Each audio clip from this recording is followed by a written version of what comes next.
Welcome to another episode of Check the Record. I'm Chuck Dizzle, your host. Got my co-host, my homie, you see what I'm saying, Khrissy B, C.I.T.Y, the biggest buck up. Yes, so we got the homie up in the house with us right now. Man, he's one of them ones, I like to say, man. The homie Price, he just dropped a new project called C.I.T.Y. Yes. All right, 12 tracks, 37 minutes. I mean, me and Khrissy just see you at the listening, right? Gospel in the ghetto, man. A couple of months before this dropped, we were like, damn, he rolled right into the next one. Absolutely. Kicking 2024 off the right way with this project, man. How are you feeling now that it's out? I know it's still kind of fresh, but people receiving it and, getting back into the motion of this. Yeah. First of all, thank y'all for having me. The platform is fire. Y'all killing it. Y'all always thank you. Putting on for the city and putting on for the region. I am full of gratitude with the project being out. C.I.T.Y stands for Caught in the Youth, but it's named after my cousin, C.I.T.Y Recipes, who was like my brother. You know what I mean? We did everything from kids to adults, you know what I'm saying? So it felt good to kind of just get that, like let that release off of me, spiritually, you feel me? Like certain songs I was just holding in. And it felt good, seeing people receive it. It's this record called Cream of Wheat with my homegirl Alex Bond that's really getting a great reception and I'm like super excited about. So I'm happy, man. Yeah, if you're not familiar with the show, we go track by track, kind of get into it, dive into it. Cool. Some will spend a little more time on, some will just get into it. Absolutely. It features T-Pain, Alex Bond, you just mentioned. Yeah. Tish Hyman. Yeah. All right, now Khrissy B's gonna go start off a track. I mean, you opened it up. I wanted to ask you exactly why did you name it Caught in the Youth, and you kind of explained it. Yeah. You explained it thoroughly, actually. So, because it's named C.I.T.Y, so it's after your cousin. Mm-hmm. And then, so I also know too that the actual artwork has a significant meaning also. Absolutely. So break that down for me. Yeah, the artwork is extremely special to me. But real quick, so Caught in the Youth, the message and purpose behind like Caught in the Youth is like, I felt for a long time when my cousin passed that like I was finding myself being caught in the youth, being caught in the past and our memories and just trying to relive so many moments and things like that. And sometimes like I thought on it, I'm like, dang, sometimes like people as a whole can be caught in the youth. You got people, you got dudes who might have been the best football player in high school or the best this or that. And it's like, then they get caught in that, or niggas that might have been in the streets or just whatever, old relationships, things like that. And for me, it was like my release of like no longer being caught in the youth. And on the album cover, I got his two sons. Oh, wow. On the cover, my Uncle Jimmy, who kind of like raised us, he like flying the kite, and then our baby girl cousins that are on there as well. His daughter Malaya, she wasn't able to like be in the shoot. She wanted to do something that day. I don't even remember she my little girl cousin. I let her do her thing, but the cover is extremely. I'm super passionate about the cover. My homie Ray, one of our day ones as well, he shot the cover, so it was just like a full circle moment, And I noticed throughout the album you had like a kid kind of narrating. Yeah. Is that a homage to C.I.T.Y? Yeah. Or what's the backstory? One of his sons, my little cousin Isaiah, he's doing the skits. Throughout the project. I think I did one of them and pitched my voice up. Okay, cool. Yeah, it is dope. Okay. I couldn't get him in one of them, but No, I couldn't tell either. yeah, which is fire. Good job. But they were all just to say. First of all, like the albums we grew up on. Yeah. My favorite albums are like stories. You know what I mean? Like you could literally play track one, strap up your seatbelt, and just go on the ride. You know what I'm saying? And it just creates an experience, and I'm like big on that. So for me, I wanted to just segue certain records and at the same time like pay homage to my cousin every moment I could in the album. So it was about your cousin, like Absolutely, every skit. You know what I mean? It's from the Mansa Musa skit, which is the first one. Like every one of the skits is like, "Hi, I'm Isaiah. My daddy's gone, but he's never really gone because his spirit's always with him." And he was a king, a black king. Then it goes to the Mansa Musa, or I'm Marley. My daddy's gone, but he's never really gone because the spirit's always with me. Like everyone, I'm getting just saying deep, but every single one of the skits, they end up like saying that for him. Yeah. The correlation is great. Love that. So yeah, going to Mansa Musa. I love this record. Getting T-Pain on it too. Like that's huge. Yes. That's not just anybody. That's somebody. T-Pain is one of the ones to stop play about that. Non play. How's your relationship with T-Pain to be able to call it like, hey, I need you on the How record? did that come about? Exactly. T-Pain, first off, is one of my favorite artists ever. You know what I mean? Like, so it was, and then I'll never forget being in the IE, we was teenagers, and Body with Drake just came out, and we literally played it all day. We went to this teen club at Pharaoh's Lost Kingdom, played it all the whole way. They're like, we worship T-Pain as young nigga. So, T-Pain, T-Pain used to love Crump. So, you know, like Crump is a big thing out here. Which I'm saying, y'all, I never knew that. T-Pain fell in love with Crump. T-Pain know how to Crump. Yeah, but he kind of have a soundtrack for that. Yeah, and so like listen on the Can't Believe It video where he got them dudes with the paint and all the face and all that. That's my homie Riot and Rascal They Crumpers. Like he take them on tour with him. They did like 2 or 3 tours. He was tapped in. He was fully tapped in. You feel me? So we met him from back then, and then we eventually at a point had the same manager. Shout out to my boy T. So that's how we actually got to build a relationship, go to a strip club, be around him and his wife, be in his home. And he just is a real one, you know. And I did a feature for him with my bro Octane. We did a feature with him years before. I just tapped in, and it was instant. And I always wanted to like have a record with T-Pain, but then on this particular record, I wanted to do something a little different. You know, I think when people, when people see T-Pain, they're gonna assume like this big hook, you know, and this whole experience.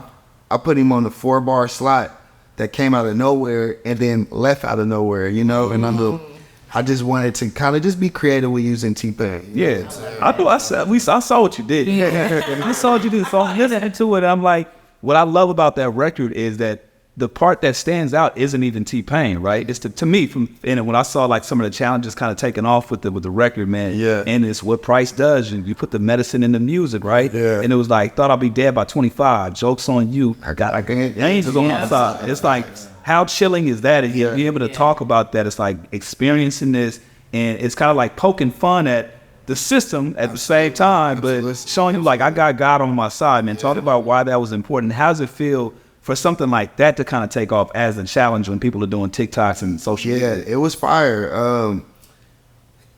As I'm growing in my artistry, I'm just segueing so much more. It was unintentionally for a while, but now I'm kind of getting more intentional. I'm just segueing so much more into like a spiritual, righteous, just meshed. Yeah, exactly. Right, but a spiritual, righteous position in the game. You know, I've worked with everybody for the most part in this industry, and I see all the voids that are already being filled, and then I see the ones that are wide open, and then the one that particularly is wide open is what's true to me, you know what I mean, which is just the message with the bringing people to the light, you know. And I got so many DMs of people who I don't know, you know, people who may be older than me, etc., that never even heard of Mansa Musa until that song, and it make them go look up like, who is Mansa Musa, and then find that out. Important. Yeah, so it's like I love that experience of creating the music, you know what I'm saying? So, and then I just toured that album, or I toured that song. So I toured before that album dropped, one called The Friend, and that's a part of my show. You know, I teach the crowd, if they don't know it, those lyrics first, and then I allow them to say it and manifest that in their lives. So it's like, they thought I'd be dead by 25. And what you say? Joke's on you, I got angels by my side. I want them to like put that in their own spirit. Mantra. Yes, you know. Yeah, so if it's amazing. No, and I see that about you, like, you know, following your career and when you at the stage you at now. Like what I get from you and the picture I painted in myself in this album, it's kind of like you have this middle child thing. Yeah. So whereas like, you know, you at a point where like you can teach the kids, you know what I'm saying, and like it kind of give game to the youth. But you're still young enough to still have like the OG, big homies, you know what I'm saying? Like, you know what I'm saying? Like I give that about you. Absolutely. And that's a great place to be, like the middle child part of your career to where you can have both. Absolutely. You know what I'm saying? Yeah. And ideally want to stay there. Like I always want to be a fan. I always want to be My bros that's like older than me always have called me the little big bro. Because I I've always had a certain level of like wisdom and discernment, things like that like now I'm owning more. But I'm also always like a student. I'm always able to, as much as I could talk, I really enjoy just listening and soaking. You know what I'm saying? So as soon as I feel or hear some value, shutting up. I'm just gonna soak. You know? So I don't ever want to lose that. I'm always a fan of music. I know all the new young little artists to Killer Mike album. You know what I'm saying? I always love being a fan too. Yeah, I love that.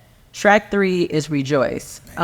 This was a very chilling, powerful record for me. It sounds like a testimony. Absolutely. It sounds like a testimony. And before the cameras turned on, you talked about your relationship with God. Yep. And, you know, driving, you know, your kids into just being more spiritual. Absolutely. This is kind of what I got from this record. First of all, the word rejoice is a very, very powerful word. Facts. Let's start there. Facts. And it just sounds like you just totally have a different level of thinking, spirituality.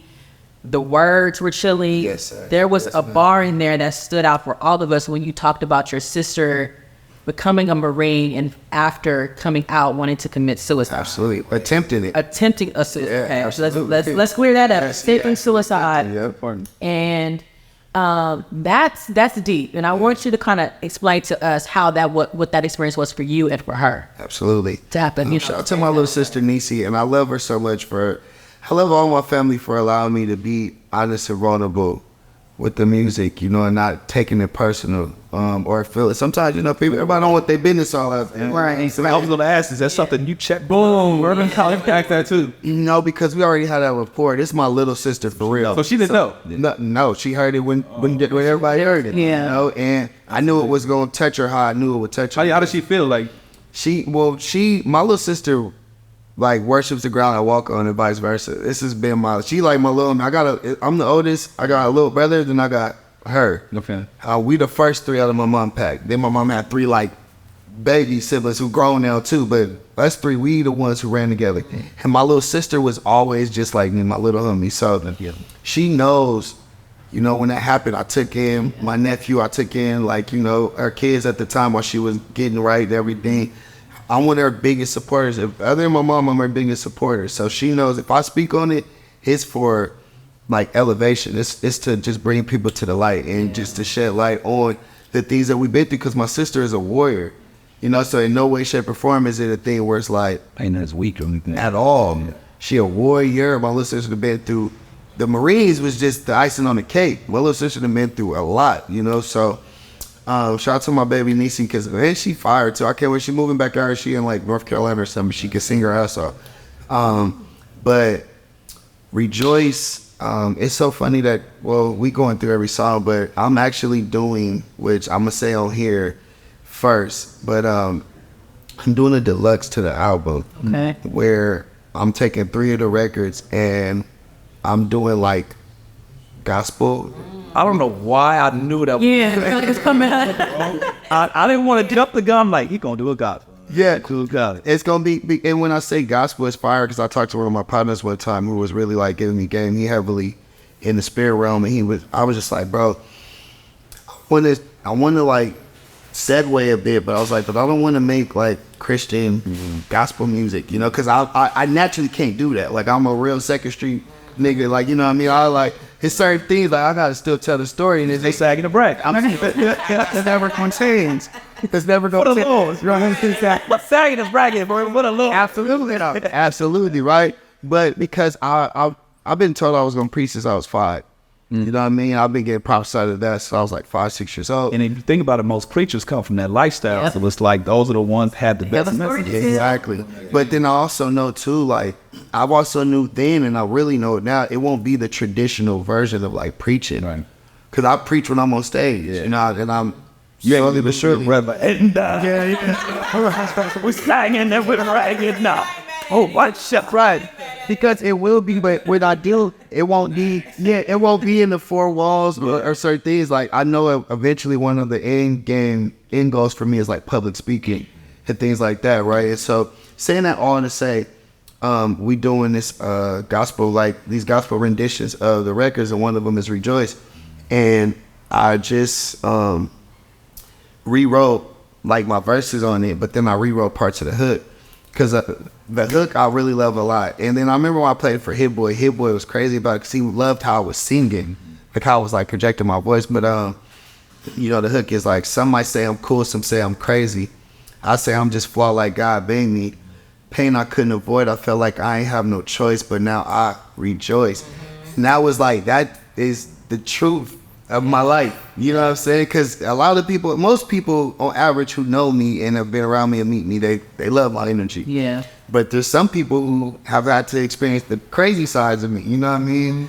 But I'm just far like God made me, you know, and rejoice. I'm gonna have somebody really special on the record with me.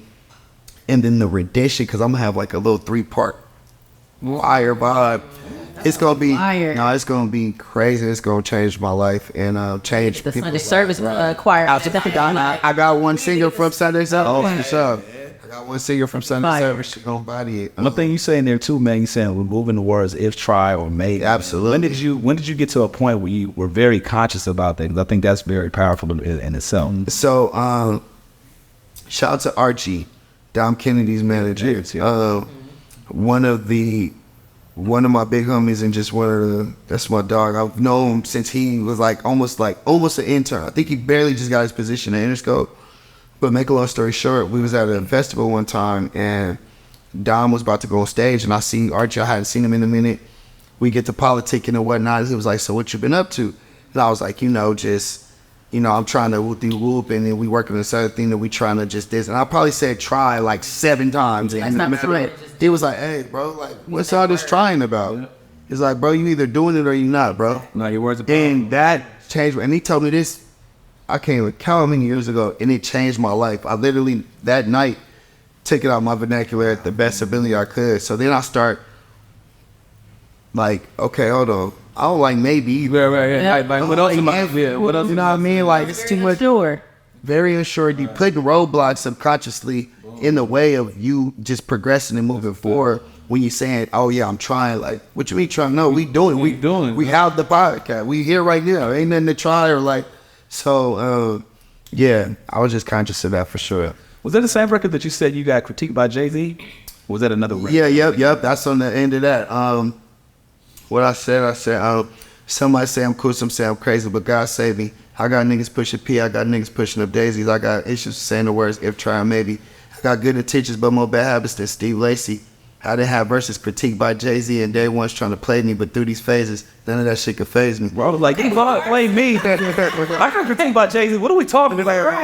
What are we talking about? Yeah, because, so Hov, I guess, like, because I wasn't there, but Jay-Z, when we did Grinding My Whole Life, when I go click with Hit Boy and everybody, Hit Boy took it to New York and played it for Jay-Z with the homie Kent Money went with him. Like, a couple of homies went for whatever reason. I had something going on. You wouldn't go, yeah. Which is crazy, but then they came back and told me, like, man, we played we played the joint for Hov, and he just kept going in about your verse. He was like, the verse was so crazy, it reminded him of some of his, like, earlier pockets and verses and whatnot. And they was like, and that's a good and bad thing. And he was like, because, Hov had to, like, dumb his raps down a little bit for people to get, for them to really be able to comprehend him. Exactly. And digest it. Yeah. But when they told me that, I was like, how'd you feel?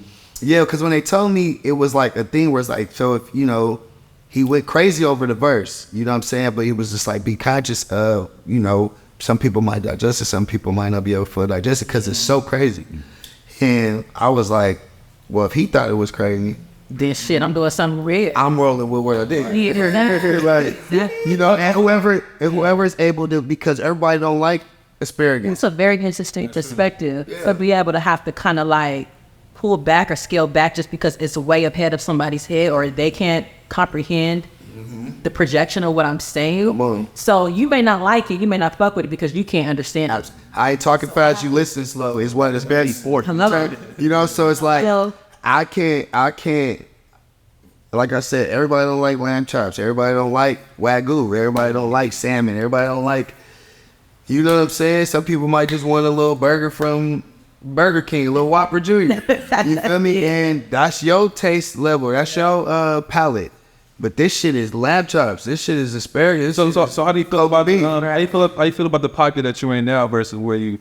Do you feel like you kind of slowed it down and kind of took your time? Yeah, because I'm gonna be carrying the rappity, stopping. Yeah, the jump time raps and all that. Yeah, I don't care to do that necessarily because I do want you to digest it, but you know, it's all about like the journey. Yeah. You know, it's like at that moment, those were like the best raps of my life. You know, so it's like I'm not going to go try to compete with that at that moment, right? And as I continue to progress, it's only going to get better. My sword's only going to get more sharp. My songwriting ability, et cetera, et cetera. So I'm enjoying the journey as much as possible. You know what I'm saying? No, and I kind of equate it to like basketball. You know, when in your early 20s, you know, it's all crazy. You know, you all that athleticism, but when you get older, you focus on, you work smarter. You know, you focus on footwork. I take my time now. I take my spot. So it's the same with, with rap. I was just in the barbershop, and I'll be quick with this, but we was talking about all that. Literally yesterday, we was just talking about basketball, which is why I was going to use that analogy as well. Yeah. But somebody from New York, he was in, he said it hard. He was just like, bro, what people don't realize in basketball is at every point, they got to keep reinventing themselves throughout your basketball journey. Yeah. Because let's say you a kid, you in AAU, you the coldest. Boom. Okay, cool. Or you the coldest as a little kid, but then you get in AAU. Now you cold in AAU and you winning championships and this and that. Yeah. Then you get to high school. Now you varsity at freshman, you going crazy. You regional, blah, blah, blah. Now you the nigga there. Cool. Now you get to college though. And each time you keep getting to these new steps, you're no one now. Yeah. Or you're starting over. You got to figure out how to reinvent yourself. Yeah. You get to college and now it's all Americans. Yeah. All these it's 50 of you. It's 50 of you. Yeah. So now you got to figure out how to reinvent yourself from there. Yep. Then you get to the league. And now everybody bought it. Yeah. So now you have to reinvent again. Yeah. And so one thing about me that I feel like has been one of my strong points and God has given me the ability to do is constantly reinvent myself. But then staying true to my brand. Exactly. Because reinventing yourself don't mean you just completely shift and change how you play. We done watch Kobe, we done watch LeBron, we done watch plenty of great players reinvent themselves, but they still look like the player that they was X amount of years ago. But let me switch this up a little bit. And still be effective. So you kind of bring those analogies that make me think, okay, so when you were getting into the game with as odd as a push, what part of that, if we're talking basketball analogies, at what part of the game were you there? We was maybe not even AAU. You know what I mean? But if we was anything, we were AAU. Okay. AAU. If that, you know what I'm saying? Because we literally we was kids that just made music. And like the difference between us, why we was able to sustain and why YG was able to sustain and people like that is because we actually like YG just made the music that he liked to make, but he actually made music outside of the dancing shit. Mm-hmm. He just was ratchet ghetto, pussy killer and all the ghetto shit, Amy and all of that. We really made music. You know what I'm saying? Like we had songs, Put It On You, Walk With Me, all this on MySpace with millions of plays. So after, like, we just love to make music. And so, yeah. So at what point did you feel like you made it to the league? Or are you there now? It's like, so for me, I do feel like I'm in the league. You know what I'm saying? But I feel like I'm like JJ Redick. You know, JJ Redick didn't crack till 5 years of being in the league. Okay. You know, sometimes it's a lot of players like Curry didn't just come into the league as Curry. You know what I'm saying? He just unlocked. It was unlocked. It was full 7 years. Yeah. I figured it out. Then when he unlocked, it was like, boom. But I would be lying to myself to say I'm not in the league. I didn't wrote for some of the biggest artists and I didn't work with and rapped against and rapped on songs and records with legends. You know what I'm saying? And so I'm definitely in the league, but I'm in a place of like reinventing myself and figuring out, okay, cool. Yeah. You in the league, you got drafted to a team, but on that floor only could be 5 people. What is going to be your position? How effectively can you play it on that floor? So that's why I'm figuring out, not even so much figuring out, but mastering what. There we go. I love that. Check me out. You love how you can add. Feel me? The void that I'm feeling. Yeah. You know what I'm saying? And so that I could just be confidently in it. The reason why I'm bringing that up is because what's so dope about platforms like this, and then your music in general, like you were talking about how, you know, somebody may not catch what you're saying or whatever, right? But it's still stamped in time. Period. So for them to come back and get those nuggets and those jewels whenever they need to be. Same thing right now. We're watching in real time you evolving as an artist, as a man, just getting into just figuring it all out. Yes, sir. Saying the word right now for the context of it. But somebody that's watching this is looking at you like, man, I remember bro when he was in Out of Your Put. I remember, man, HS87. I remember I seen him start doing his own thing. And I seen him knocking 3 or 4 projects out and like, sir. So I love stamping these moments so people can see it in real time and see the evolution of it. So that's the only reason why I bring that up, so people can kind of see like where you're mentally at, where you feel like you're at versus where somebody may perceive you as well. So man, listen, I don't stray away, duck, dodge, tuck my tail with no questions or conversations about my journey and my past. Yeah. Because all of it is why I'm here now. Shout out to my brother behind the camera, Yellow. Yeah. He shot one of our first videos like ever. Was one of our first real directors. Bro a legend in this show. Young the Calzone. Yeah. Story. Yeah, Yellow guy. Story. Episode. I can only imagine, but easily shot one of our best and some of our, you know, best videos coming up. But man, the journey is everything. That's like Kobe and Bron and the greats, like not wanting to talk about what they did in high school. Somebody bring it up. It's like, no, we want to hear them stories. That's what I did. which brings us to Sagging and Brag. Come on, segue. I'm like, okay, so what size? Right. But that's the So how in the past, so the thing is, how do you have these conversations with, because you know we see what gets played into the mainstream and rapping, not implicating yourself, but also telling your side of the story and let people know like this comes from a real place. So how do you navigate through the story? I've been in it. Absolutely. I've seen it. Yeah. I was involved in it. Exactly. Yeah. It's like home, like to your point that you just said before, and then we'll segue that second to brag. It's like if people hear my music now and don't necessarily receive it or get it or understand it at their best capacity, but are able to come back to it at some point, then I did my job, right? Because like I said, like I'm seeing this thing about like $100,000 or dinner with Jay-Z. Like take the 100,000 and go listen to my and then go listen to my old shit. Go listen to Reasonable Doubt. Exactly. I gave y'all the game right there. You feel me? So For $9.99. come on, you feel me? Go listen to the album, and because it's so much value. And I've been unintentionally given my spirit, given the game, and so. I just want people to be able to come back to it. And with the sagging and bragging, I have to be true to who I am. That's what's going to allow me to be able to play my position on the floor of the music industry, on the basketball floor in the music industry effectively, is by being authentically myself. Yeah. A lot of times when I tell artists, people are like, you got any advice for new artists, blah, blah, blah. Absolutely.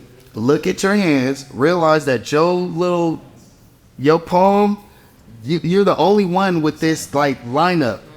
You're the only one with this. You're the only one who has your mama, your daddy, your story. Exactly. Listen, no, but even with this, it's different. You're right. The lines are It's going to be different, and that's the beauty. It could look just as like as we want it to look. We black men, we family. Yeah. It's gonna look alike, but it ain't alike. right. Same with the fingerprints. Same thing with the fingerprint. And so you got your own identity. We having an identity, and me sagging and bragging. That's me having an identity because I go feed the homeless on my nonprofit every two Thursdays out the month. We in the trenches, like the trenches. I still pull up on my homies sometimes because I gotta be the light. I gotta be the person. I like to show them like, okay, you can have bust down rollies on, but then be a dad, you know, having good energy, you know, portray and push out some love in the world and still be winning. Like, I got homies that sell drugs and shit, and they kind of look a little bit how I look. My little homies will listen only in if I don't come and be an influence to them, you know. So, you know, I'm still sagging the bragging. I can't change it. My dad was cripping, my whole family been cripping all my life, you know what I mean? And you rap hard like the idea in the fire, and You know, there's this thing that LA people have about people from the island. You know what I'm saying? Don't put that on all LA people, It's a man. thing. It's most LA people, Right. and it's this thing that people that they project that people from the IE want to be from LA. Absolutely. Like you guys don't have your own stories, like you haven't experienced anything, and you know they kind of, I want to say they hate. That's a strong word, but they have this thing like, nigga, you ain't from LA. It's a thing where like, okay, because like anything, you know, people be wanting to get validated in spaces. A lot of the people that be talking like that, to Chuck's point, is people who aren't validated in their own space or world. Because if we talking from a street level, there ain't no real street niggas who go smut the IE. Because if you done been to the pen, if you done been to the county, or You already know what's happening. you done bounced and ran into some real IE niggas that's really pushing hard, keyway lines, real hard, dominant lines, like niggas ain't doing no game plan. You feel me? Or you done came out there and seen what time it was. You know what I mean? At a high level. You feel me? So there's no, on the street level, no real street niggas is popping it like that. Like all, you know, and then people who just like you got like Tyler the Creator, like, oh, I thank God my mother didn't move me to like me around and shit like that. You know, it's like, it's people like Tyler. and Tyler cool, ain't no diss to Tyler, but it's niggas that are like Tyler the Creator that are the niggas that be on the internet like that. Like, you know? please stop. Yeah, it's like the people who wasn't like the kind of outside that we was. Yeah. Tyler was outside his own right and Yeah. vein, but we was outside, like a different kind of outside. We don't want you to be for Peter. You know, it's respectfully. We're not really like glorifying Nah. this is our reality. This is and for me, you know, like we 45 minutes away. Yeah, ain't number drive. Like, nigga, that's Long Beach to a certain part of LA. That's downtown. Yeah, you feel me? So, and that, but then you get, that's what I'm saying. The people that be doing that little popping from LA.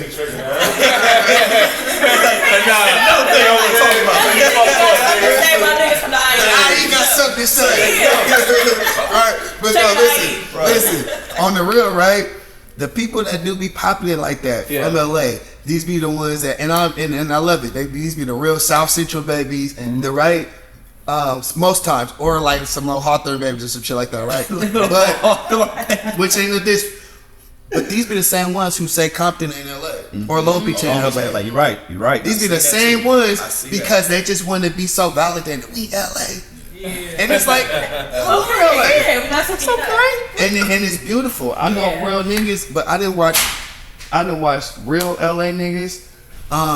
So have you ever had to like throughout your whole career? You ever had to like really check somebody? Or you ever got into it? No, Like, because not in my career. No. In my regular life, we didn't. Like, I don't want to tell you what I know. Happen to niggas coming out there and playing like, oh, we just some. I didn't watch niggas get That's popped. the stupidest thing. No, I didn't watch niggas be stretched out like playing.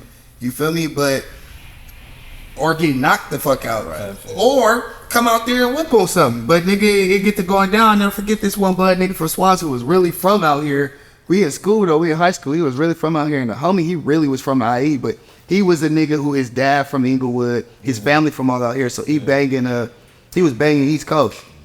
But man, you from out here with us. You feel me? For real. And the nigga from Swans was really from Swan. Bresta. As soon as he said some East Coast or something, we gotta get handled.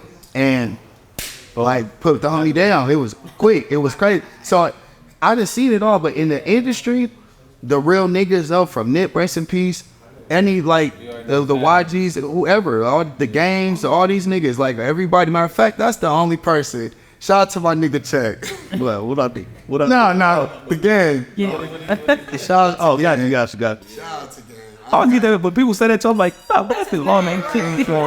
No, because Game is a real one. Game is a real one. He one of my favorite rappers from the West. Yeah. Back when we used to be having our HSA 7 parties, you know, when Game get a little faded, he gets a power trip. Get in this mode, you know what I'm saying? And make a long story short, you know, we had the mansion back then, and we had one of our House of Hip parties or whatever, but him and all his homies, he had a gang of niggas with him and a gang of little females or whatnot. They was in the front of like our spot, and we used to be telling everybody, y'all got to get to the back. Like, you know, we can't have everybody spot or later.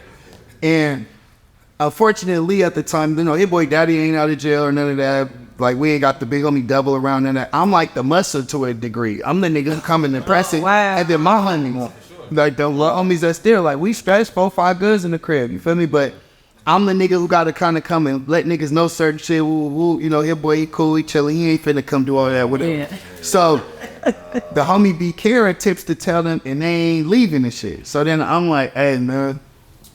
Niggas gotta, like, you know, I know y'all doing y'all thing, and when I come home, boy, first, you know, I know everybody doing their thing and whatnot, but man, we need everybody to kind of like go to the back, fella. You know, game go up, game like, blood, we chilling, blood. I'm like, hey, Here we go. y'all not chilling though, bro. Like, we need everybody to go to the back. When nigga, like, you feel me? It's the spot, and niggas is burning the spot right here. Like, these, like, blood, if niggas ain't want real niggas to be already blood, the kind shit invited real niggas, blood.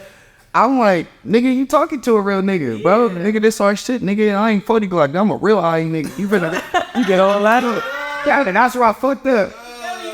That's where I fucked up. Soon as I said I ain't 40 Glock, bro, flashed out, like, peeled out. Got to do so, nigga. I just put my back against the wall, like, nigga, you know. But listen, Nobody pick against the wall. Like, here we go. that's not huge. First, I nigga over there. So I'm like, nigga, and then he got all his homies with him. And he got the security with him. Like, well, here we go. So I'm like, all right, they gonna look me out right now. No, because the house is mine, the party mine. I got, like I said, I got my blower in here. My homies is all strapped in here. We the only ones really in here with guns. I mean, but in that situation, where That's the situation I'm doing. Yeah. I mean, Ricky, yeah, they say who Kanye cousin, he right there. But as far as who gonna squabble with me, I'm finna get whooped out. So my mind, I'm like, all right, cool. I'm finna take this back out my state. I'm gonna get whooped up. You feel me? Right. Exactly.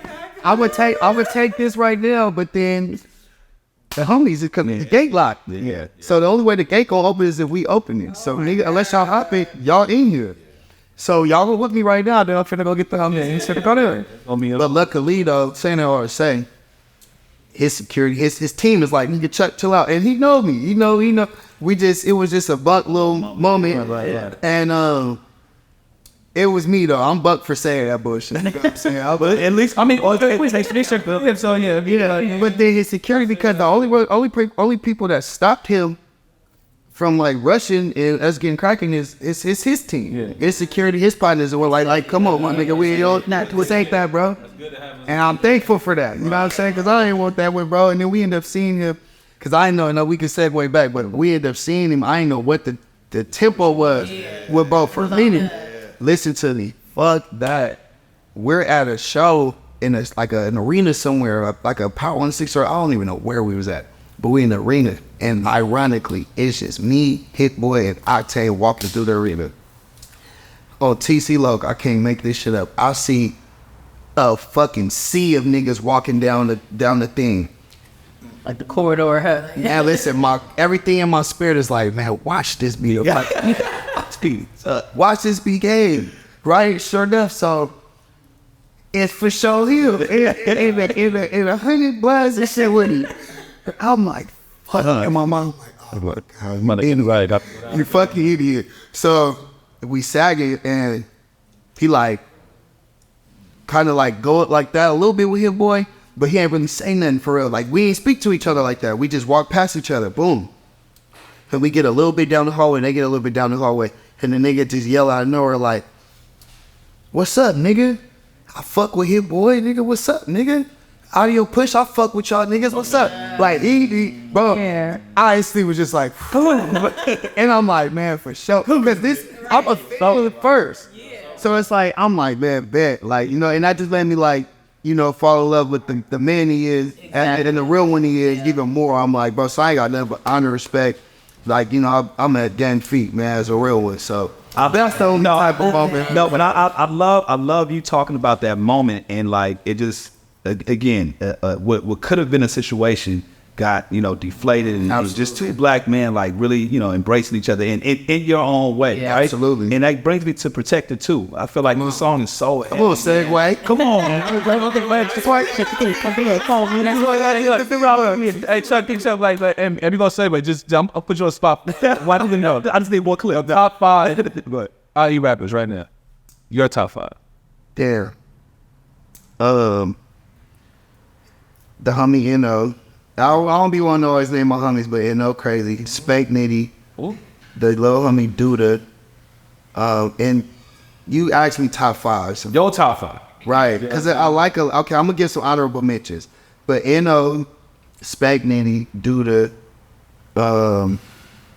Clack, which is like them was 2 of my homies from my section, and then God, I like this little girl named T-Spoke. She's T-Spoke, Definitely know about it. T-Spoke, and I gotta put a female on there. Now listen, La Deuce is cold.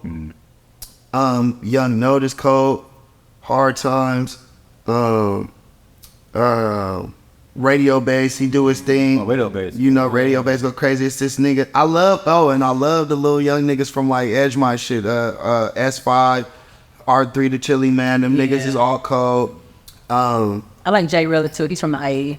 Fire. Yeah. My nigga Gutter Mac, he from Mobile, he cold. These niggas be like rapping, you feel me? But they all, it's politics, niggas all beef and whatnot. So Yeah, so the IE's with the politics. Yeah. scary. So it's like LA. Everybody Everywhere though. You gotta think on it's the same how what it is in Long Beach, it's what it is in Compton, it's what it is back home. Yeah. And it's treacherous. It's niggas who I really like fans of and fuck with and vice versa that we just can't really. But to all that, listen, if you from the inland and you putting on and you rapping, I don't care if you from the other side, I don't care if you at it with my homies, I don't care what it is, man, go crazy, family. Go crazy, put on, like, at the end of the day, niggas all want to get rich. I said 2 days ago, like, if the biggest nigga from my hood was a millionaire, 3, 4, 5 million up, and ran into the biggest op from the other hood, and they both for 3, 4, 5 million up, nigga, they're not finna care. Exactly. Nigga see each other at Whole Foods, nigga, and they're not finna care, man. We winning, we good. So, but then my top 5, if I gotta say, Clack, Spank Nitty, Judah, and T-Spose. I am, man. But Protected too. Yeah, man. I love that song, man. Just you addressing black men and you know, the need to be protected as well. Now, obviously, if people don't know, give the backstory on part 1, how you addressing black women. You know, that the whole nuance in that conversation. I just appreciate you doubling back on this and talking about it. Yeah, absolutely. Thank you for that question too. This shit is fire. When Clubhouse was cracking, like Clubhouse had a window. Yeah. When it first dropped, oh my God. And that first maybe like 2 months or so, like maybe even 3. Oh, Clubhouse, you couldn't tell me this was the, it was taking, everything was on there. It was music. It was strictly everything. Listen, no, it had, because that's the thing, I'm in green, so it was music. You had African spiritual. Yeah. You had a banging room. That's the first place that I actually heard. I heard Troy and Rashad from Mario Leisure all from Clubhouse in person. Exactly. The ballrooms. You know, exactly. Right? So Clubhouse is going crazy, right? But I said that to say I was in a room particularly where it was hundreds of people in here, and it was all these black women, African and just American African black women, right? All speaking about how they did not feel protected by black men. Oh man, them roses. Listen, it was hundreds, if not thousands. Yeah. And bro, like when I tell you this was a culture shock for me, It was. because we don't like my family. We don't come from there. I done drove 8 hours strapped up with my cousins, going and kidnapping my cousin, their kids, getting beat by a nigga in a polygamous marriage. We didn't slid on niggas. Like, we don't come from that. Yeah. But when I'm hearing, I'm like, all these women ain't saying this for nothing. Right. Just because this ain't my experience, I have to listen. So, bro, I was heartbroken. Yeah. I could really admit it, bro. I was crushed. I'm like, what? That's the part 1 sounded like he was like, y'all for real? Y'all don't feel protected by black men? I'm like, what? So now I'm breaking it down. I'm protecting, you know, and explaining to them why and how they are, and or what it should look like, and that there are black men out here that will like die and lay at the feet. And kudos to you for that, because I remember the Clubhouse rooms, women, you know, will talk about like the experiences they go through. It was men like, man, y'all tripping, y'all ain't going. Yeah. So for you to take that in and actually like Back to big feeling protected. Yeah, it's true. I'm like, no, lotto. Come on, Bobby Green. like the men was like, man, y'all tripping, man, y'all delusional. So Y'all only Crazy. adding on to their point of why they don't feel protected. They can't even Stop talking and listen to what I'm saying. They can't even talk. they can't even talk and tell you how they don't feel protected because you go So for you to take that all in and then, speak. Bro, because it meant the world to me. I got a mom, I got 2 little sisters, I got cousins that's like my sisters, I got too many people I love, and I remember when Nipsey passed, and after the funeral, they was riding around the city. Yeah. And then when they was driving past the hood at the Shell and all of that, some shit happened where niggas thought it was finna be like shooting, so it was like, and I have my gun on me out there because I ain't know where I'm going. I don't know what's finna happen. Right. So I got my gun on me, but make a long story short, nigga, something happened where everybody started running and scattering and doing what they do. And when I tell you, I had to like cover and shield like all these women, I didn't even know them. I just laid them down and I just had my gun out and finna get cracking because it's just that it means that much. So with Making Protected One, that was the message, right? Which was on Foes. Which was on Foes. Featuring my homie Archie Smith. Shout out to my dog. He was in the New Edition movie. That's my brother.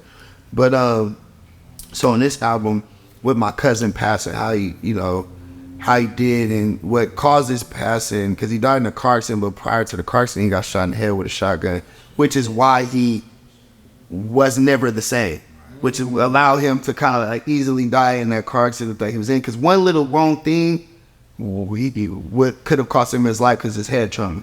So that's why on that album particularly, it was very important for me to make Protected Part 2. Yeah. But then it's really Protected T.O.O. Oh, yep. Right? Yeah. And like on the first verse, I make it a point to break down why, because it's so easy for black men to sound like we just making excuses. They like, you know what I'm saying? So it's like, black men step outside, but coming home's never been promised. The same ones that say we all equal ain't never been honest. They took our male ancestors, put their hands behind their back, and made us watch them rape our women, real mental attacks. The Civil War, Vietnam, so much to unpack. They bombed the Wall Street, we turned black, then they gave us crack. I'm just making sure that the picture's painted clearly, so it's not seen as an excuse. I'm hoping the people hear me. So like, the first verse I had to set up, like, it's been so much shit to happen to black men. Like, on the second verse I say, I'm not gonna do the whole verse, but I say something like, the black woman can't get welfare in the home if only ain't no male there. Yeah. You know what I'm saying? Like, it's been so many things to strip the black family structure and tear us apart and take the black man out the home, to then put us in a position to where it's like we getting killed by each other, we getting killed by the police, we getting killed by the random white motherfuckers erasing people or whomever, and so and the protection though that we need is from a partner. It's from our queen when we come home. Like just the mental protection, like I said, that don't mean I want to cheat. That don't mean that don't mean just be weak. That don't mean let me cheat. Still hold me accountable. Yeah. Just walk this two-way street moving, baby. Let's not compete with ourselves. And we fighting the same battle they want us to compete. It's truly deep while we having fights for red and blue. So it's like, I'm about it. Yeah, bro. Protected 2 is very, I've been cried too many times on Protected, so I ain't got no more tears for it. I try. As a black man, I just appreciated you just acknowledging that. Because it's like, it's like sometimes like, damn, and not to take away from the conversation about black women at all. Very much. I'm glad you put that in to set up the verse or set up the song as well. But it was like, damn, okay, I feel acknowledged. Like, damn, somebody understands. Like, yo, we going through all this shit ourselves. Yeah. And not to make it a very, I don't want to compare it to this way, but this is kind of like, you don't want people to take it this way as well. Like how Black Lives Matter, and then you have people say, oh, all lives matter. It's like, Yeah.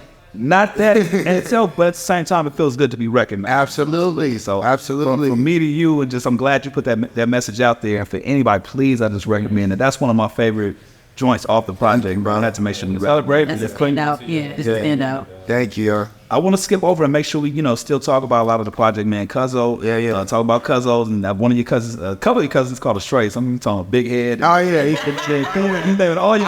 was leading them. They hit you up like, yo, why you coming out there? Like, They was laughing. and wait a minute, once again, you ain't had them. No, I didn't know.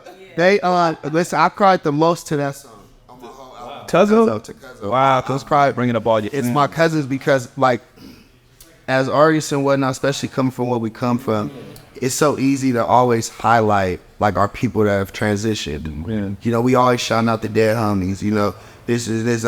We always talk about that, and I was like, I want to make a song about all my cousins that's alive and that's like thriving and happy, and even if they ain't just the most successful, like these my cousins. Like I got a big family. You know, my cousins are like some of our best friends. Yeah. Like my cousins are like my best friends. Like slumber parties, dissolvers. It's not about our family and our parents having us chill with our cousins a lot. Yes, nice. I big on that with my sons. My sons, you going to your cousins. Exactly. You know, like you said, 2 of my girl cousins, I call them my sisters though. They're not. They're my sisters, but they really my cousins. Yeah. That's because that's how we was raised together. Yeah. You know. My best friends are my cousins. Yep. You know, and they need your cousins to hit you like, hey man, I heard the song. No, I wasn't in it. Yes. Your cousin too. Yes. That was the thing. No one was mad, man. Our favorite? Yeah. No one was mad that they get called bowleg or big foreheads because he got a big forehead. Right? Who bowleg? Right. They were more mad that they wasn't in it. Got you. So I really did it for my generation and then the generation right before it. Okay. So the younger ones and my little baby cousins, well, y'all done made the cut. Y'all the baby. That's crazy. There's probably some they brag. Yeah, that's my fan. That's my cousin. Right. It's like they hear the song like, hey, your man wasn't exactly. Are you sure? So cousin out here. He made a whole song about all his cousins. But which is why I tried to get them all in the video. But you know, it was like a random shoot day, so I couldn't get everybody because I'm like, all y'all come to the video though. You know, I did. Yeah. I definitely wanted to highlight my Cuzzo.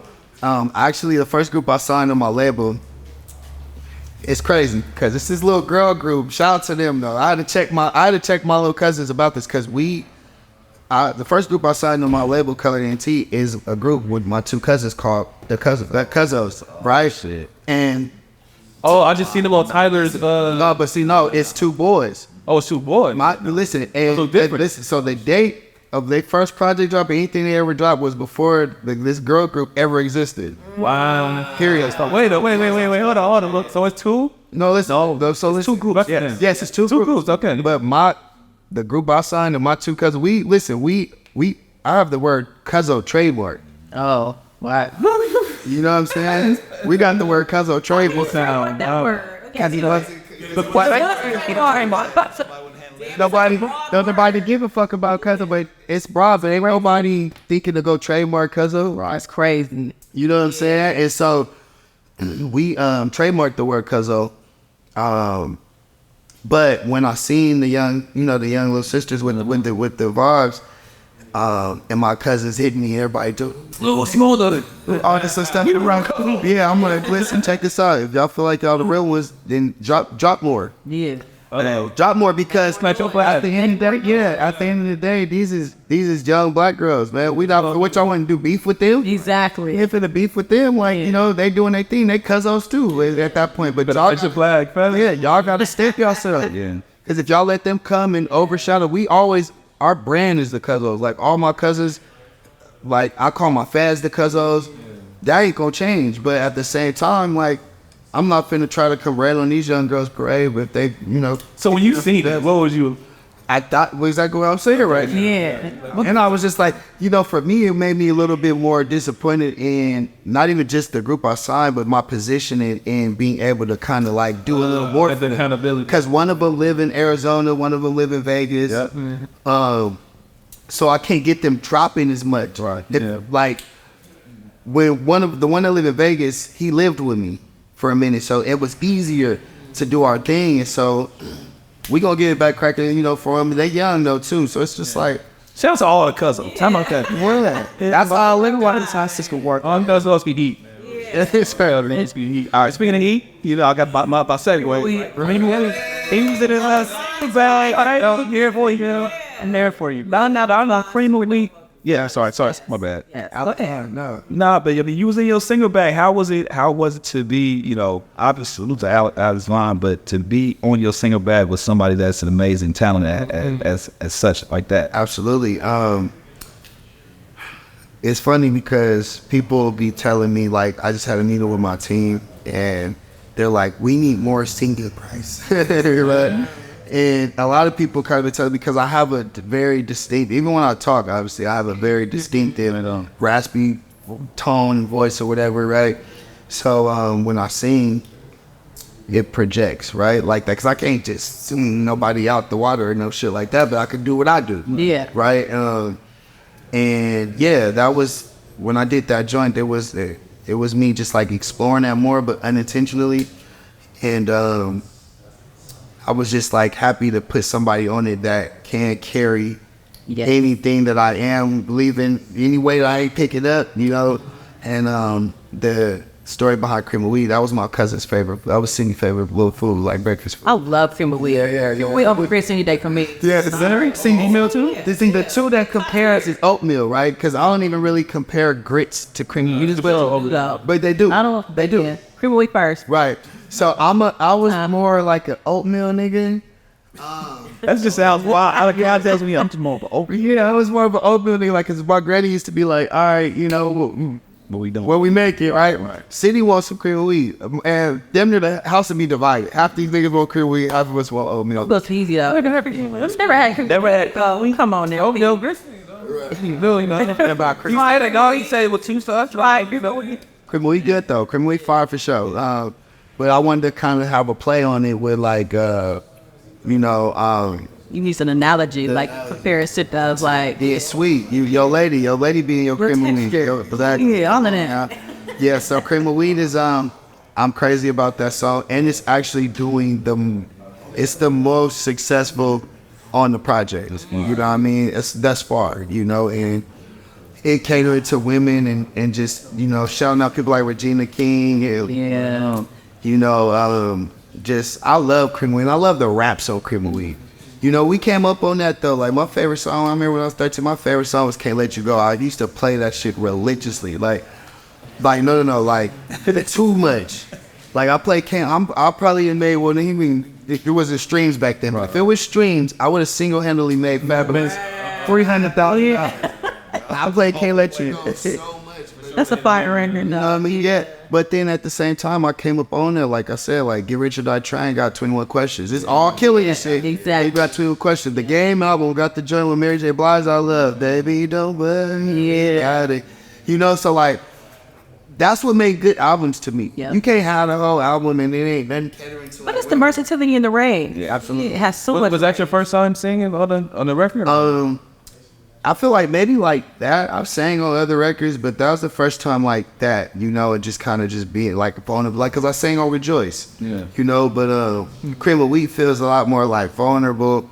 And I love it simple. I don't think you know just what you mean to me. You know, just saying that, you know, like the repetition of that, you know. I learned that from Rance for 1500. Is that the tempo? No, so it's like this, and so what make every hit song in history, you know, on average, you're able to tap. You should be able to tap it with one finger. I learned this from my nigga Rice 1500. So I don't think you know just what you mean to me. Or even think of like You said the average of how? I'm sorry, how many? Yeah, it's not. I'm thinking of a number. It's not count. You should just be able to like think of a song like or like perms up a girl the ball. Or it's easy to love me now. Yeah. You feel me? Or just think of exactly. But can't you do that with any song? No, well, cause some yes, but some be like fast, like a Versace. Oh, or, you know, or just like right thought of this love. You feel me? You know, like the better songs, you know, or like the hits. You know, so he's saying you should be able to not count, what it tap. You should be able to tap exactly. It should be simple enough and open enough to have enough space. It's called the rules. So if you following the rules on a record, you gonna create that space. Because people in Japan or people in Prague, they don't necessarily be just able to keep up with the people that like you doing all of that. So it's cool to do that in your verse. It's cool to show off a little bit, but when you bring it back to the hook, when you hook them in, that's what people understand, like what a hook is. Yeah. You hooking them. Yeah. You know what I'm saying? So when you got that, then that's when you got, I love it when you call me Big Pop. but throw your hands in the air if you's a true. That makes sense. Can she do that with like the production though? Like I'm just randomly I'm thinking about 2 Chainz. I'm different, right? And you're like dum dum dum. Exactly. So there's a but it's No. But 2 Chainz is still, but 2 Chainz it's simple. But the artist can still complicate that. Exactly. They can still like load it up. The production simple. That's still the low part because even the production could be moving around a lot, even if it was right. But I'm different. Yeah, I'm different. So not only is he following the rules with the space because it's I'm different. It's still a skip in there. Exactly. It's still a little space. Yeah. I'm different. Yeah, Absolutely. I'm different. But then he follows the rules again by repetition because he says it again. I'm different. Yeah, I'm different. Repetition. I'm different. Yeah, I'm different. Repetition. I'm different. Yeah, I'm different. Pull up to the scene with my ceiling missing. And even if you got the with my ceiling missing, you done gave us 3 lines back to back. So you following the rules. You're able to still, Red's funny, he called it like showing off. You're able to still show off a little bit, but the key is to keep them hooked in. I love it. Boom, boom, boom, boom, boom, boom, boom. I said, I'm doing this, everybody. I'm not trying to go fast on this. But no, because this is the hook of that though. Watch this. Watch this. Watch me bring it home. Oh, please. The hook of that though is meet me at the crossroads. Meet me at the crossroads. And then they got the background. So you won't be lonely. The legato. So you won't be lonely. Okay. So you won't be lonely. So then you can show up at the end. And I'm gonna miss everything. But even with that, then even if you are creating too much words, if it's repeating and you go over repetition, you following the rules. And I'm gonna miss everybody. And I'm gonna miss everything. So you say What about So, like, don't look at me now. Okay, all right, come on. What's the hook? Exactly. Look at me now. Yeah. Look at me now. Look at me now. So listen, all your voices, no, I'm talking about the earth. The voices take to show up. Oh, when it's time to Look. it's like this. It's like the Goofy movie, The Perfect Cast. A nigga do all that extra shit for you, but you can do all the showing off and do it. But nigga, when it's time to cast and hook, you got to hook and you got to be patient. And look, and it's so genius, and artists need to understand that because when artists get in the studio, I would like understood how to break that down. But and the artists always think, they always think the verse is what's going to like look immediately. So that here, there's somebody like, and they want to show off with that. Yeah. I'm like, no, like start with the hook first. Like if I put a beat on, I need you to figure out the hook first. Absolutely. Because like at the end of the day, the people don't really remember or care about that verse, but that hook they're going to like that. That's when they're going to smile. Kids remember it saw it. Exactly. And what's gonna help them remember the verse is the hook and how infectious the hook is. You know what I'm saying? And like going back to the point I made earlier, I'm a student. You know, so when the homies that speaking and giving value, I listen. You know, and that was something that changed my life when Rance gave me that game. And I got plenty of homies. Mars, Rance, James, all the homies. It's like that. They be just sprinkling game, but you just gotta if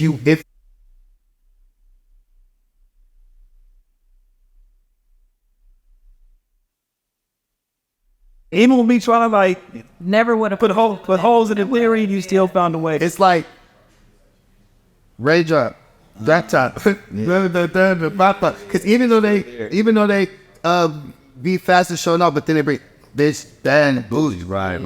And sometimes people be unintentional, but when it's there, it's the shit that works. Why it works? Yeah. Because of that. Exactly, it's a science, bro, for sure. And that's why the South came in and killed that. Yeah. We're gonna close things out in just a second, but I do just want to make sure we get through the album. Please, yeah. Cities, We're out all that. people, man. I really want to know. This is one of your favorites, Chris. This is one of my favorites. First of all, Tish Hyman, amazing. It's just crazy. Like vocal ability is ridiculous. Like Almost unmatched. Like unmatched. yeah. And when she sings, I know she gets this a lot. And I think this might be one of her inspirations. I think of Tina Turner off top. Like her good. when Told. I mean, every time she just goes on socials and she sings, I'm like, Tina, like, look, So much pain. so like she has that fire. But this song to me was something being stripped away from me. Absolutely. The comparison was, repossession means you took something away from me. Yeah. And that's what this analogy was for me. Like, Repo, again, another strong word. Like you strip something away from me. You strip my cousin away from me. You strip my family away from me. So break down, the song Repo Man. I don't know what the spark was. Sid, where were you at when you heard that bar, or like coming up with the actual record? Like, so I was in the space, obviously, of creating this album, all in the name of City. My cousin, and I don't know if I maybe heard the beat first, because I didn't just have that like title. It was just gonna go with my move. I think I probably heard the beat, but I knew I wanted to do something like on Cuzzo where I gave honor to everybody that was alive. I knew I also wanted to give a record where I like gave honor to all my people that have transitioned. And the kind of relationship I've always had with God, and I still got, and I'm going to continue to have, but to strengthen, is like a real nigga relationship. Yeah. You know what I'm saying? Because God ain't just this like, we be just making God into like some, what our human little mind could think of. And it's like, no, God is the creator of all things. And God knows who he made. You feel me? And so I'm finna talk to you how you made me. Yeah. You know what I mean? I ain't gotta be just coming with all this extra. Why you take my dog from me? Like, you know what I'm saying? And then for me, I love analogies. I love being creative as I can be. And so calling God the Repo Man, you know what I mean, was like, it was something I like, one hadn't been done, Yeah. So for me, I'm like, it's my ability and opportunity to showcase like my individuality, my mindset, how my little creative mind thinks, but then make it, make sense. I ain't coming at you, God, but I'm just asking. It's like any Repo Man, you be mad at the Repo Man, but you really mad at your damn self. Yeah. And I only pay that bill. Yeah. It's like you only be so mad at the Repo Man for real, right? But it's like, Repo, why you take my dog from me? Really made it hard for me. Why you take my dog? Santa, Repo.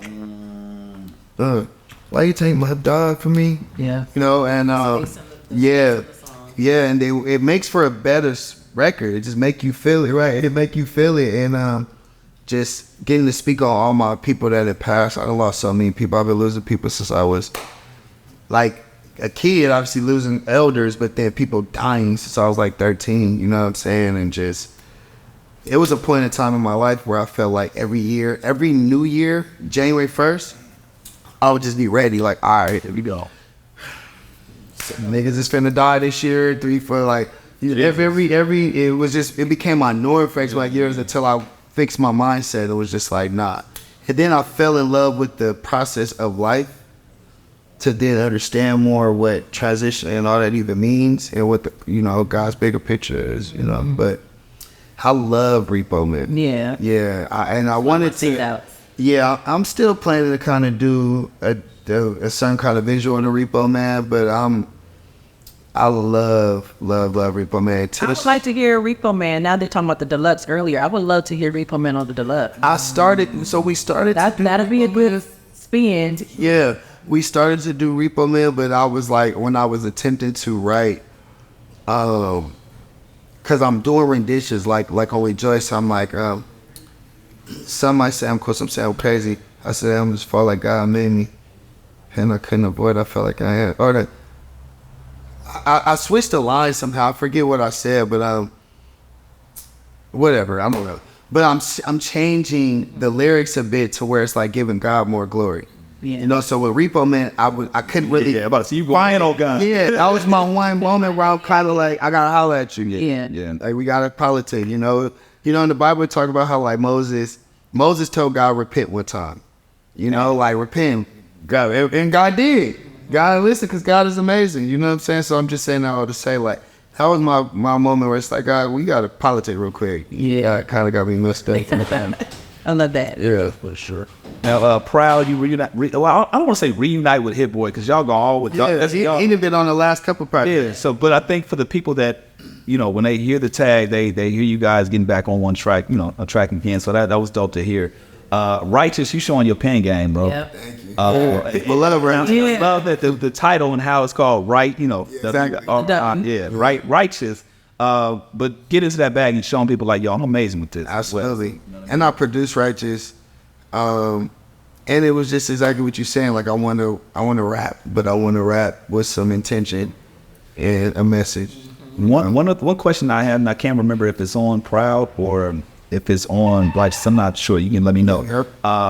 But you mentioned about your marriage not working. Yeah, I was proud. Proud of it. It was on Proud. Yep. Were you proud of your marriage not working? That's a great question. I'm asking that because it's incredible. Like, and why did I'm proud of making the attempt. That's why I said on the song, you know, I was like, I even tried marriage, but I can appreciate that. yeah, I said, I even tried marriage, but it didn't go as planned. Just hope you proud, because my mindset was to grow the fam.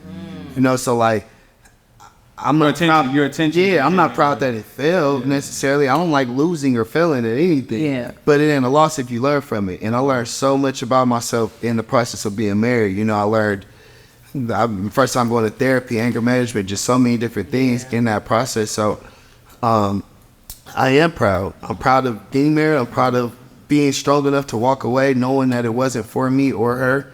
A lot of people spend their life in like 50 miserable, all 8 good years. No, really. And married sleeping butt to butt, and I'm back up, and it's a wrap. Yeah. Like, nah. And if you went into the situation, like I said, with good and true intentions, Absolutely. gave it all you got, then Absolutely. what can you regret? You can't be, yeah. Like, so for me, I was definitely like proud. I'm proud of all my experiences, man. Like, I'm right here. I'm getting interviewed by incredible legends. You know what I'm saying? So it's like, and getting to talk about these things, I can't be nothing but proud.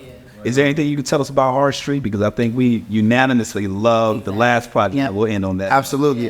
Before I do that, because you asked me another question, the reason why I got divorced though is because of what we kind of were hitting on briefly, but it's really just knowing that, okay, maybe this just ain't it, you know, like, and it got to a point where we fighting for it and doing all of that, but sometimes, like, growing apart is a real thing, and sometimes it doesn't take 20, 15, 20, 30 years to grow apart.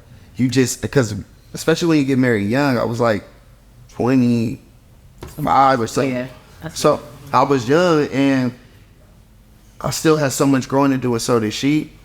So it was just a conscious decision that needed to be made that was like, yo, we jumped the gun. Could you see it working back out down the line? No. Never. She's actually like a lesbian now, which is probably a part of what you do. They're right. Now, that is probably a part of why it did low. That's what we be saying when we communicate. Sometimes it's like plays a big part of why it didn't work. Yeah. Because you wasn't much with dick. Yeah. And it's her still discovering herself. Let's put it with that. Wrap this up. On that though. But the real way, you know, she was still discovering who she was. Exactly. Yeah. And so you really couldn't give me the things that I was desiring as a partner because you actually didn't. You know. She even know what she wanted. Exactly. And what truly make you happy. Yeah. You know, we can go in there and you know, we can do what we do. What's that? I ain't knocking her down. I said that not knocking her down. Let's be knocking her down. I said, red, take the break to the bill on town. That's what he said. The rest, something go there. Right. Right, but They get caught up in the heat. exactly. But in all actuality, she not. If on a personal, real connection level, it wasn't there. But that's my nigga. Like, we co-parent such a great level. Like, That's what most important. Look, that was the most important. yeah, but it's funny because at first I was like, never again. Yeah. Ever again. The time And it passed was or what? really, time passed. Because for me, though, if I could have it my way, whoever I do marry, I just don't want to do it contractually. I don't want to do it the traditional American way. I'm with that. Right? Yeah. We can do everything you want to do. We can go do it in the church. We can do all of that. But you get a lawyer that you are comfortable with, I'll get a lawyer I'm comfortable with, and we can create a contract between each other, and that protects you. That's a fire. That protects you and protects me. But the Americanized, this shit is so trash. Because even when it was time to get a divorce, it was an 8-month process.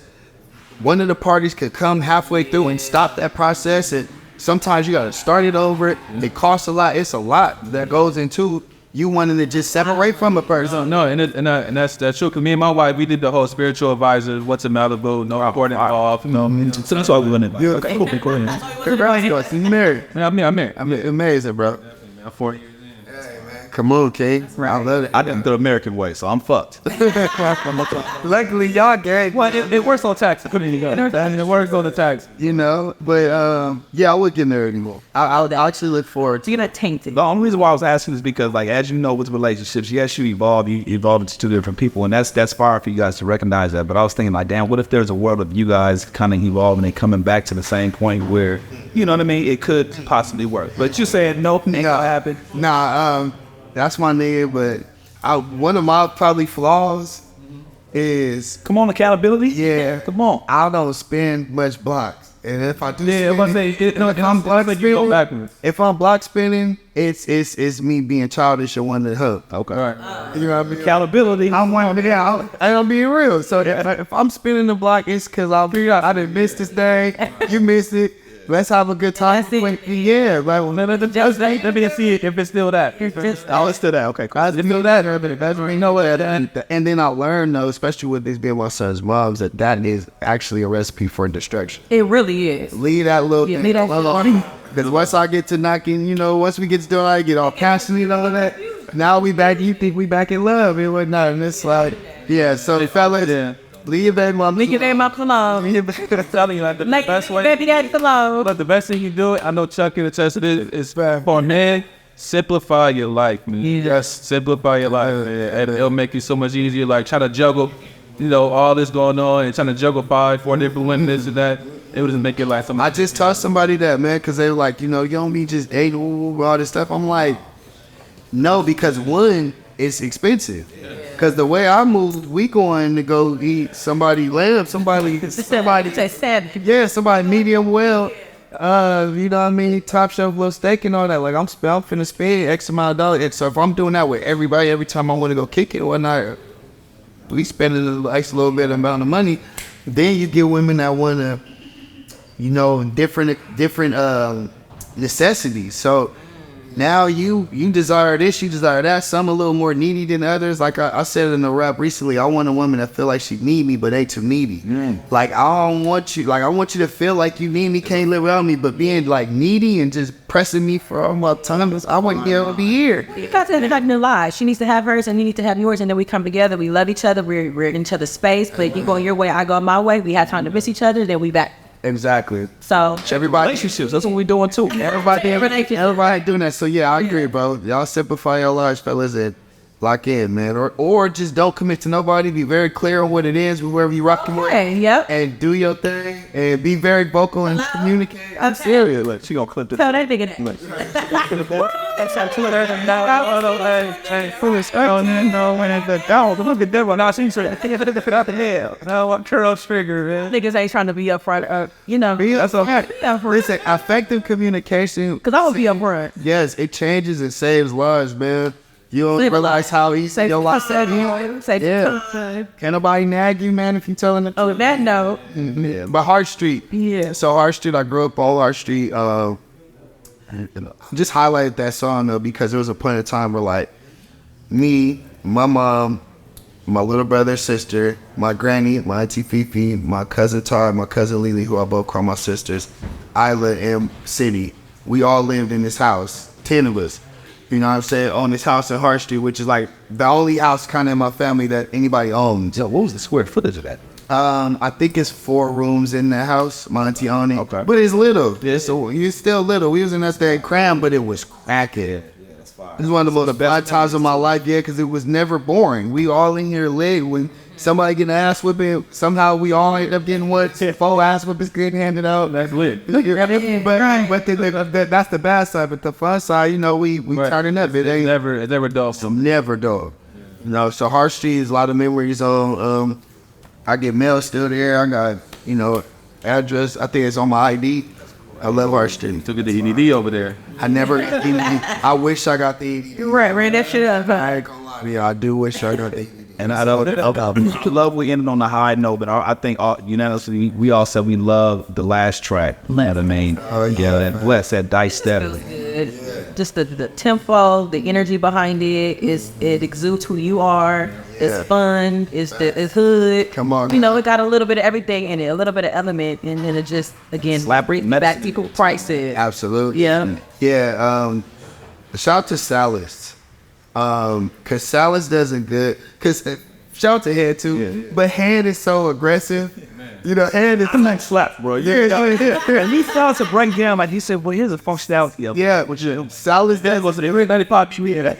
Head is, and I love it. That's what makes DJ Head DJ. For sure. But Salas does a very good job at like critiquing you with instruction. Yes. Critiquing you with direction. And when I link with Salas, luckily for me, and fortunate enough for me, I don't really get much critiques from him, but he always just prides himself and let me know. But make sure you sprinkle those sagging and bragging. Exactly. Sprinkle those blessings on there. And because one, that's what's true to you. That's where you getting that element that like you really can't be touched. But then two, you from here. Mm-hmm. So you gotta give it, give them that balance. You feel me? Because I'm gonna listen to the raps. I'm gonna listen to this and that, but I also need my sagging and bragging. Like Salas don't play. Yeah. And I'm the same way. I would hate an album. I would hate City if it didn't have sagging and bragging and blood standing as a listener. Yeah, for sure. Because I want. It's like, why are you robbing me of that? Why are you Rico man me flat? Yeah. Like on the Game album, like this is how we do. Is that moment like my style won't get rich without trying. Some of my favorite Kendrick raps. I love the song where he is rapping with the nigga from the Do Your Gutter. Mm-hmm. I love his Do Your Gutter verse. Like Kendrick really body everybody if he rapped on 95 BPMs, but like the Rich Spirits and all that. Yep. You feel me? Paramedics with the SOB. You feel me? Exactly. Cut it out. You feel me? Like we gotta, cause we can't. Everybody can't. Everybody don't got the ability to slide on them beats like that. That's why I let Amigos, cause they can, Pure Water and whatnot. Like when you able to really slide on them beats properly, yes, you gotta exercise that superpower. And so Blessed was that, but that's why I also was intentional with starting it off for like it was all a dream, giving that praise and honor to the Biggie and the East Coast. Yeah. But then I'll bring it back west. Like got kicked out before I was 17, smoking weed and cutting the models out my magazines. I could 7X tall tees with the fattest jeans until I looked in the mirror and seen I ain't your average king. Like I love Blessed and I love the rap so Blessed. But yeah, and then we be doing our dice step. Me and my cousins, that's always when we be on and shit. So yeah, I love Blessed. Mars on the and Key. bass. Shout out to Audio King. He produced it out, but then Mars got the boom, boom, boom, yeah. boom, boom, boom. And Mars going crazy. So it's important too. Yeah, absolutely. I think that's one thing we didn't really kind of dive into. We talked about the features, but can you run down all the production on there? First track, which is the intro. My homie Caston, I think Caston and Preach did two, the whole, cause it's like 3 beats in one on the intro. And she was on the well, there was a couple of them like that too. Exactly. On the intro, it's 3 beats in one. That's Caston, my homie Preach. Preach is one of the coldest niggas ever. He played the keys on Can't Believe It. So that boom, boom, boom, boom, boom. That's my big homie Preach. He one of the niggas. Mansa Musa, that's Camper and myself. We both produced on that. Rejoice, I produced. What's after that? Protected 2. Sagging and Bragging, I produced. Me and Do Better. Shout out to Do Better. Shout out to Do Better. Milwaukee nigga. Yeah, Do Better. Me and Do Better had a moment. He came to the crib and I just wanted him to do all whistle loops. Because I produced 5 Freeway for Preco. And I just came up on this. I actually turned this sound into a whistle that then everybody started hitting me like, we need beats like 5 Freeway. I need a 5 Freeway. And I'm just like, all right. So I'm trying to make them. Mm-hmm. That'd be the worst, man. It's the worst. Yeah. But you can't. But then me and Do Better Do Better had to say that,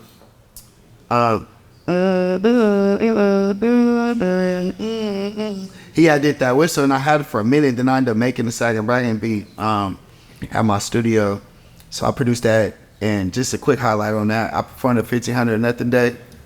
I miss your performance. Dang. And Battle Cat was doing Talkbox, doing the melody of Sagging Bragging on Talkbox. So like, I could have. Lost my shit. It's like, wait, hold on, y'all. What's happening? I was like, thank you, God. Like, this is a moment for me. Like, what? And because he was going crazy, he was like, nigga, this the one. Like, you got one, you know, all that. So it was super fire, but me and Do Better did singing and bragging. Protected 2, that's Camper, incredible. DJ Camper, shout out to Camper. He just won a Grammy with ICU, Coco Jones. Nice. He always end up winning Grammys. He's just different. Cuzzo, I produced Cuzzo. Cream of Wheat, Camper produced Cream of Wheat. Repo Man, Camper produced Repo Man. Proud. Hit Boy. Hit Boy, and then the second half of Proud is Preaching, the homie Caston again. Righteous, Me. Hard Street, Me. and then Blood. Bless is Audio King Mars and myself. Ice, yeah. Man, and this is why we do this, man. To just make sure we highlight. I mean, we can have a conversation about the album, but I love the fact that we kind of broke down each track. Yeah, it just really, because the thing is getting into the mindset and the context and other things that people may not know about you. Absolutely. In terms of the creative process. And somebody might be watching this if you didn't know, you know, doing your production as well. That's another lane you're stepping into. Absolutely. But I mean, I think this is fire, man, and I'm so glad we got a chance to have you in here. Is there anything you want to tell the people? I love what y'all are doing. Yeah, if I'm gonna say anything, it's that. Like, this is incredible, and the niche of like breaking down the album song by song and whatnot. Like, y'all are creating a tipping point in like the podcast space and all of that, because you know you get a lot of just, you know, niggas was just talking. It's a lot of circus. A lot of circus. This shit is missing. Niggas don't even talk about your album.